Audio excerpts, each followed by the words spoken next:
আসসালামু আলাইকুম। আজ আমি আপনাদেরকে দেখাবো ভেজিটেবলস পাকোড়া। এই পাকোড়া তৈরি করতে প্রথমে আমি নিয়ে নিলাম বাঁধাকপি কুচি, ফুলকপি কুচি, গাজর কুচি, আলু কুচি, থানকুনি পাতা কুচি, পেঁয়াজ কলি, পেঁয়াজ কুচি। পেঁয়াজের পরিমাণটা আপনারা একটু বেশি দেওয়ার চেষ্টা করবেন, এতে স্বাদ ভালো আসে। এরপর দিয়ে দিলাম কাঁচামরিচ, ধনে পাতা কুচি, দুটো ডিম দিয়ে দিলাম। কর্নফ্লাওয়ার দেওয়ার চেষ্টা করবেন, এতে পাকোড়াগুলো ক্রিস্পি হয়। আপনারা চাইলে আটাও ব্যবহার করতে পারবেন। এবার সবগুলো উপাদান আমি একেবারে মাখিয়ে নেব। কড়াইয়ে তেল দিয়ে পাকোড়াগুলো একে একে দিয়ে দেবো। পাকোড়ার এক পাশ হয়ে গেলে আর এক পাশে আমি উল্টিয়ে দেবো, এতে পাকোড়াগুলো ভেঙে যাবে না।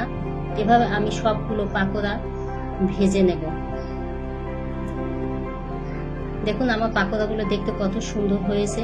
ঠিক এরকম কালার হলে আপনারা উঠিয়ে ফেলবেন। তো আজকের ভিডিও এই পর্যন্ত। আল্লাহ হাফেজ।